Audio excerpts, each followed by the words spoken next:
Okay, so we're going to build a new studio computer to try to keep up with the new software that's available. I have this old case. I believe it was a server case because it has some really long slots here. Looks like it was made for the extremely long old PCI slots. We of course don't need anything like that. And then we're going to be using an ATX form factor for the motherboard.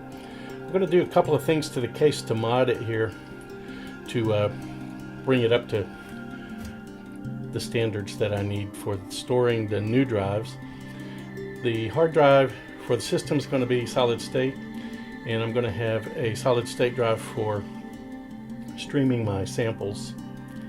But I do want to put a couple of SATA hard drives, disk drives, for backup in it.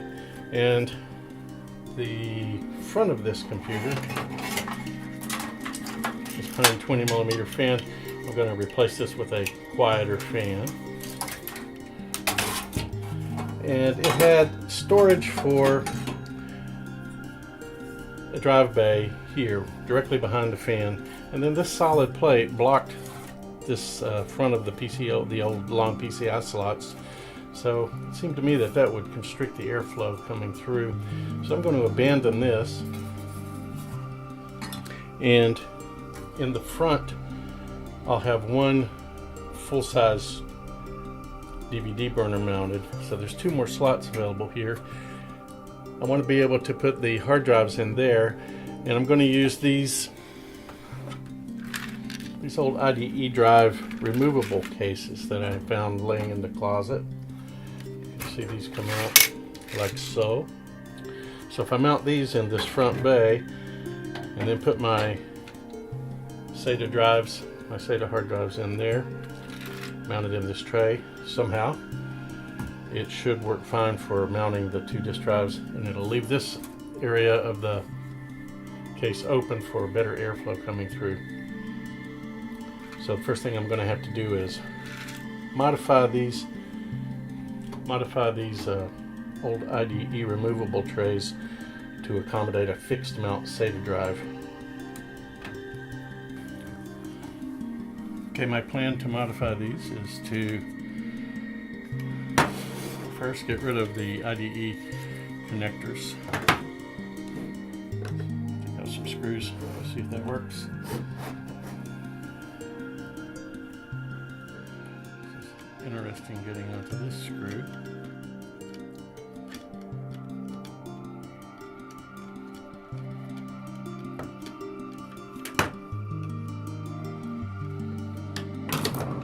Go in through the drive entrance.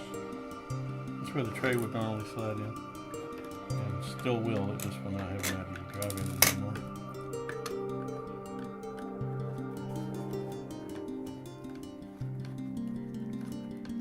Trying to take out these connecting cards so that there's just unrestricted access to the rear of the tray to make the new connections.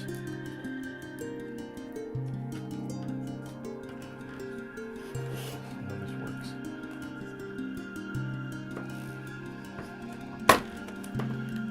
It does work. This is a fan connector here. I'm going to save the fan. I might be able to keep that fan running for some extra cooling. This new X99 motherboard has some really nice fan controls. Don't need these anymore. Goodbye.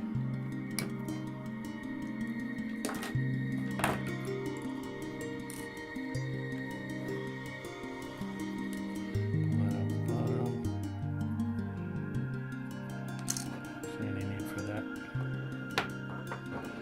And now for the tray itself. Look for something in there.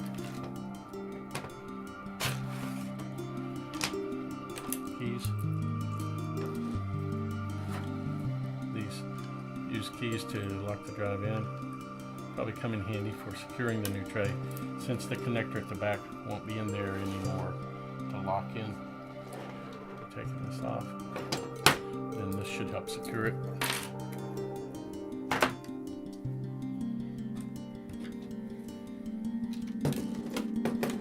Okay, these screw in from here.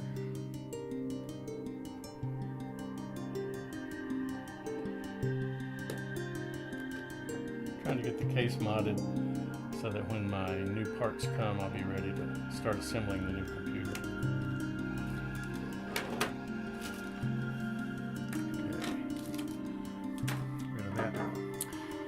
So the new drive, these are some drives I took from a data storage server that I had in the house that used Windows Remote Desktop, and it's total pain, so I'm abandoning that whole scenario. They're 1 terabyte drives. It should be good for just raw data storage backup, not to be streaming from it. Figure out how the drive comes out. I thought you just pulled these open, and you do.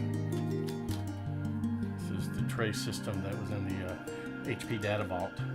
It's the backup server that I no longer want to use because it's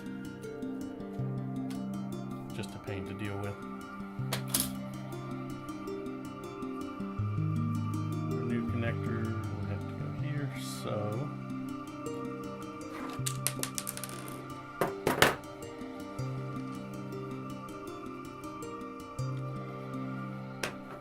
drive will keep forward as much as possible, like so, and then we can slide it into the tray. Properly oriented, of course. Lock it down.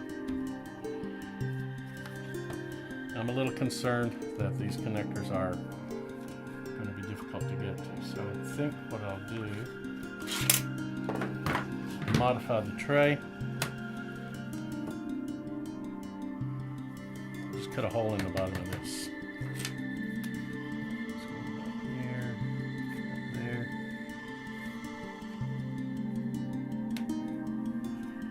Clearance. So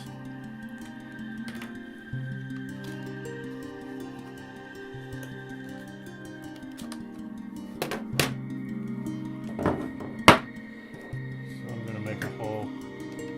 It's like just in front of these slots.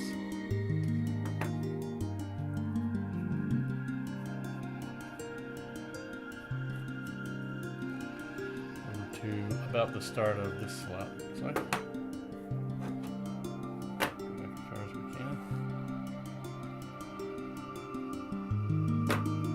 as we can. Okay, now that's going to hit this post, so we'll probably have to go around that. Not too concerned with accuracy here. Should give us a nice hole. And to cut that, we'll just go to the Dremel at my modeling station over here where I build my sci-fi models. I'll use the Dremel tool and zap that out, and then come back.